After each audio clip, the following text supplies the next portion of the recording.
Sir ఈ వ్యవహారం అంటే బూటు విసరడం వెనుక శ్రీ మహావిష్ణువు కించపరిచారని ఒక వాదన మనకి ఆల్రెడీ వినిపిస్తూ ఉంది.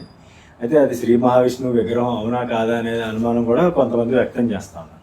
అట్ ది సేమ్ టైం ఈ ఒక్క విషయమే కాదు, శ్రీ మహావిష్ణువుని కించపరిచేలా జస్టిస్ గవాయ్ గారు చేసినట్టు వ్యాఖ్యలే కాదు, ఇంకా దీని వెనుక ఇంకా మరైన లోతైన కథ ఉందని చెప్పేసి మనకి సోషల్ మీడియా ద్వారా తెలుస్తూ ఉంది. ఏంటి సార్ అసలు ఆ వ్యవహారం? ఇప్పుడు ఆ సంఘటన జరిగిన వెంటనే ఆయన రాకేష్ కిషోర్ సనాతన ధర్మంని కించపరిస్తే మేము ఒప్పుకోం అంటూ ఆయన పెద్ద పెద్ద కోర్టులోనే కేకలు వేసినట్టు తెలిసింది. అవును సార్. అంటే సనాతన ధర్మం చెప్పులు షూ విసరమని చెప్తుందా? ఏ ధర్మమైనా చెప్తుందా? ఒక్కసారి ఆలోచించండి. ఎక్కడైనా ఏ ధర్మమైనా సరే ద్వేషాన్ని, దూషించడాన్ని, అవమానించడాన్ని, కొట్టడాన్ని ప్రేరేపిస్తుందా? ఏ ధర్మమైనా లేదు. మనకున్న అన్ని ఏ ధర్మంలో కూడా ఆ రకంగా కూడా ఎదుటి వారిని ద్వేషించమని, దూషించమని, అవమానించమని ఎక్కడే చెప్పట్లేదు. మరి ఆయన ఎందుకు అలా చేశారు అన్న విషయం మీద ఆయన్ని చాలామంది మీడియా వాళ్ళు ఆయన ఒక హీరోలాగా ఆయనకు ఇంటర్వ్యూలు చేస్తుంటే ఆయన అంటాడు, గవాయి గారు తన యొక్క ఉపన్యాసంలో ఏదో యూనివర్సిటీలో వెళ్ళినప్పుడు చెప్పినప్పుడు ఈ దేశంలో ప్రజాస్వామ్యబద్ధంగా పరిపాలన జరగాలి, బుల్డోజర్ పరిపాలన జరగడానికి వీలు లేదు, బుల్డోజర్ పద్ధతిలో సాగకూడదు అన్న విషయం ఆయన ప్రస్తావిస్తే దాని మీద ఈ రాకేష్ కిషోర్ గారికి చాలా కోపం వచ్చేసిందట. ఆయనట బరేలీకి సంబంధించిన, ఉత్తరప్రదేశ్ బరేలీకి సంబంధించిన వ్యక్తి. ఆయన మా యొక్క ఉత్తరప్రదేశ్ చీఫ్ మినిస్టర్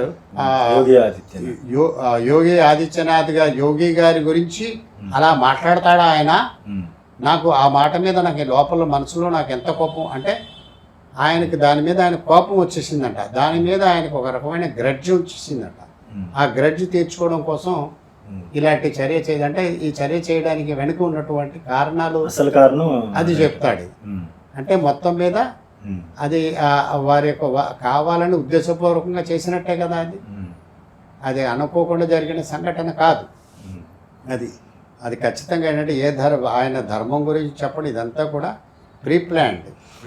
ఆయన వ్యాఖ్యానించారు సార్, బుల్డోజర్ వ్యతిరేకం అని ఆయన అన్నారు. లేదంటే ఈ దేవుణ్ణి ఎవరైతే కేసు ఉందో ఆ వ్యవహారంలో ఇప్పుడు ఆయన నిజంగా ఆయన వ్యాఖ్యలు తప్పు అని వీళ్ళకి అనిపిస్తే దాన్ని లీగల్గా పోరాడే అవకాశం ఉంటుంది. ఇక్కడే సుప్రీంకోర్టులో ఒకవేళ న్యాయమూర్తులు ఏమన్నా వ్యాఖ్యలు చేసినప్పుడు అభ్యంతరకర వ్యాఖ్యలు చేయడం అన్నది జనరల్గా జరుగుతుంది ఒక్కొక్కసారి.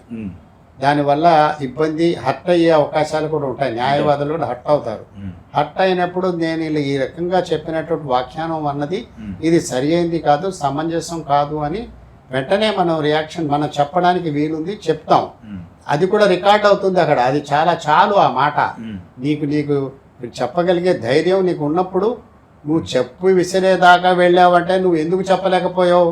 కోర్టులో మీరు చెప్పింది తప్పు, మిమ్మల్ని నేను ఈ రకంగా మీరు మా మనోభావాలను దెబ్బతీసే విధంగా మాట్లాడారు అని ఒక జడ్జి, ఎవరైనా జడ్జి దగ్గర అనాలి, ఎక్స్ప్రెస్ చేయొచ్చు. దానికి పూర్తి స్వాతంత్రం ఉంది. అంతేగాని నువ్వు చెప్పు తీసి విసిరేయమని ఎక్కడ ఏ ధర్మం చెప్పింది నీకు? ఏ ధర్మంలో ఎక్కడుంది అలా చేయమని? అదే మనం ఆలోచించాల్సింది.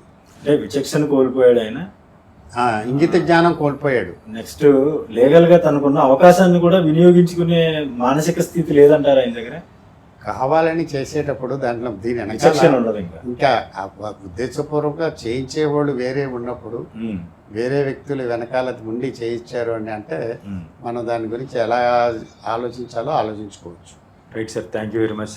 అయితే ఈ వీడియోపై మీ కామెంట్ తప్పకుండా తెలియచేయండి.